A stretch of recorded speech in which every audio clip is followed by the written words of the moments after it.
Kamu mungkin gak sadar, tapi di baliknya ada miliaran atom yang bekerja sama tanpa lelah dan juga tanpa protes sedikit pun. Sekarang kita mulai bertanya, dari mana asal atom-atom itu sendiri muncul? Bukan dari bumi kita, dan juga bukan dari udara yang kamu hirup setiap harinya, melainkan dari peristiwa yang terjadi jauh pada miliaran tahun lalu lamanya. Di tempat yang sangat jauh, di luar sana, di dalam bintang yang hidup bersinar, lalu mati. Hari ini, kita akan mengikuti jejak mereka mulai dari kelahiran di inti bintang itu sendiri, meledak ke ruang angkasa, dan mengembara dalam kegelapan yang pekat. Hingga akhirnya, dengan izinnya lah menjadi bagian dari dirimu sampai saat ini. Ini bukan kisah fiksi, ini kisah asal. Kita semua berada hingga saat ini. Sebelum kita lanjut pembahasannya, bantu Kilas Cerita agar terus berkembang dan memberikan informasi menarik dengan cara subscribe, like, komen, dan juga tonton videonya sampai akhir ya teman-teman. Karena setiap menit yang kalian tonton sangat berarti bagi Kilas Cerita untuk terus berkembang. Terima kasih. Mari kita mulai dari awal. Setelah terjadinya Big Bang, alam semesta hanya berisi dua bahan saja, hidrogen dan juga helium. Dan itu hanya cukup untuk membentuk bintang-bintang saja. Akan tetapi, tidak cukup untuk membentuk kehidupan. Kita membutuhkan karbon, oksigen, kalsium, dan juga besi unsur. Unsur itu tidak bisa terbentuk di awal alam semesta lahir. Mereka membutuhkan sebuah pabrik dan pabrik itu sendiri adalah bintang. Tapi di sini ada yang menarik agar bintang bisa hidup cukup lama dan cukup untuk membuat unsur berat. 4 gaya dasar alam semesta harus sangat-sangat selaras. Kalau gaya gravitasi sedikit lebih kuat, bintang akan runtuh terlalu cepat umurnya. Cuma ribuan tahun saja, bukan miliaran tahun. Tidak cukup waktu untuk membuat karbon, apalagi kehidupan seperti di dunia. Kalau gaya nuklir yang kuat sedikit lebih lemah saja, 3 inti helium tidak akan menyatu menjadi karbon. Artinya, tidak ada DNA, tidak ada protein, dan tidak ada kita saat ini. Ilmuwan menyebut ini fine tuning keseimbangan yang luar biasa. Presisi, dan disinilah kita punya ruang untuk merenungkan bagi yang melihat ini sebagai kebetulan yang luar biasa. Selamat kamu melihat keindahan alam, bagi yang melihatnya sebagai tanda kebijaksanaan di balik ciptaan yang maha kuasa. Selamat kamu melihat kedalaman makna. Yang pasti kita semua berbagi asal yang sama.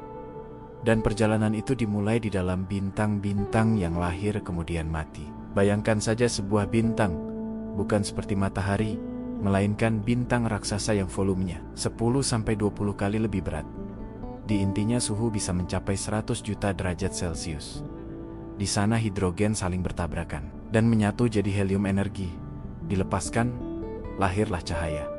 Tapi suatu hari hidrogennya habis. Inti mulai mengecil, suhunya perlahan mulai naik, dan helium mulai menyatu menjadi karbon. Kemudian karbon menyatu dengan helium. Terjadilah pembentukan oksigen.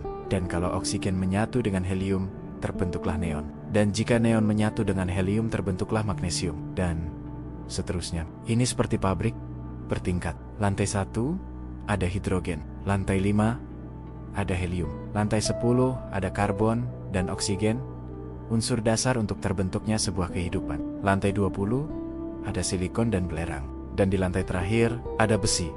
Tapi disinilah adanya sebuah masalah. Fusi besi tidak menghasilkan energi, melainkan ia menyerap energi, yang artinya lampu di pabrik itu mati. Tekanan keluar akan hilang dan terbentuklah gravitasi. Maka gravitasilah yang akan menang.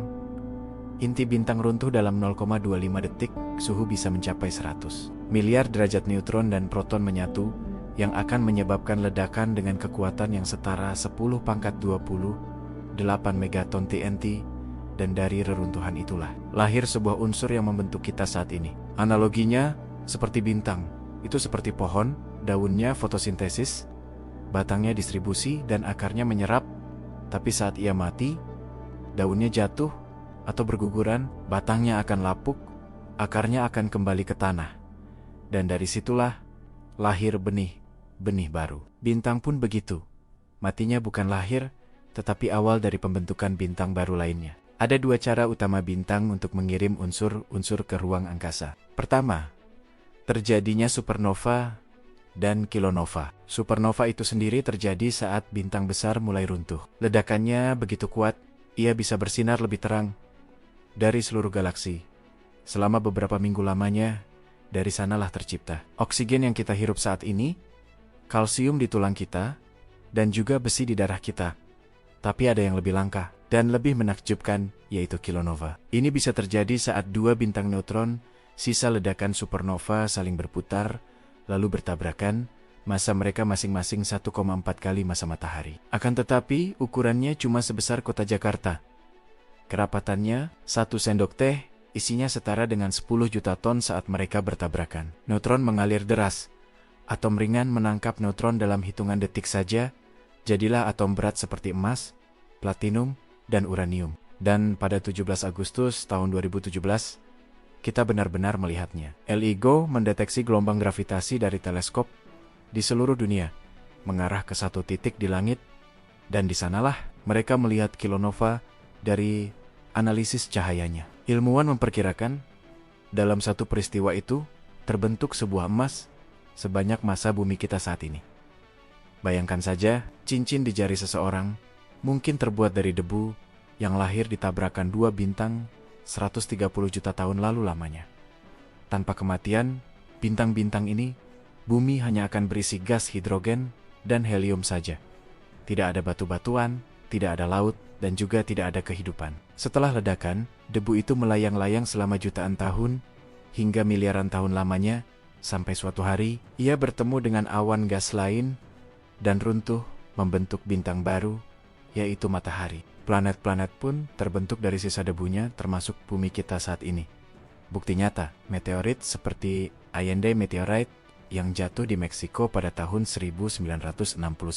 Di dalamnya ilmuwan menemukan butiran presolar atau debu yang usianya mencapai 7 miliar tahun lamanya.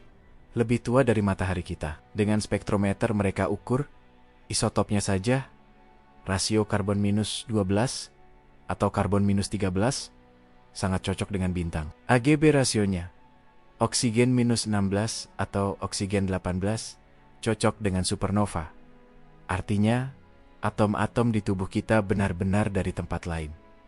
Mari ikuti satu atom kalsium. Lahir di inti bintang. Pada 6 miliar tahun lalu, meledak dalam supernova melayang 1 miliar tahun di ruang angkasa, masuk ke awan pembentuk tata surya. Kita jadi bagian asteroid jatuh ke bumi purba. Larut di laut, diserap oleh mikroba. Jadi bagian cangkang moluska dimakan ikan lewat rantai makanan. Sampai akhirnya, jadi bagian tulangmu. Perjalanan 6 miliar tahun dan hari ini, atom itu membantumu berdiri, berjalan, dan juga memeluk orang yang kamu sayangi. Mari kita lihat tubuh kita dahulu bukan sebagai kumpulan organ, melainkan sebagai koleksi sejarah kosmik oksigen 65%. Lahir di bintang menengah, lewat fusi helium, karbon 18%. Dari proses triple alpha, 3 helium jadi 1 karbon. Hidrogen 10% satu-satunya yang berasal dari Big Bang. Nitrogen 3% dari siklus CNO di bintang masif. Kalsium 1,5% dari fusi silikon sesaat sebelum supernova. Besi 0,6% dari inti bintang saat kolaps. Artinya saat kamu minum air, oksigennya dibuat di bintang. Saat kamu berpikir karbon di otakmu lahir dari ledakan. Saat kamu merasakan hangat energi itu berasal dari fusi yang dimulai miliaran tahun lalu lamanya. Carl Sagan pernah berkata, "We are a way for the cosmos to know itself." Tapi bagi banyak dari kita, ini bukan akhir dari pertanyaan, tapi awal dari rasa syukur kita kepada Sang Pencipta.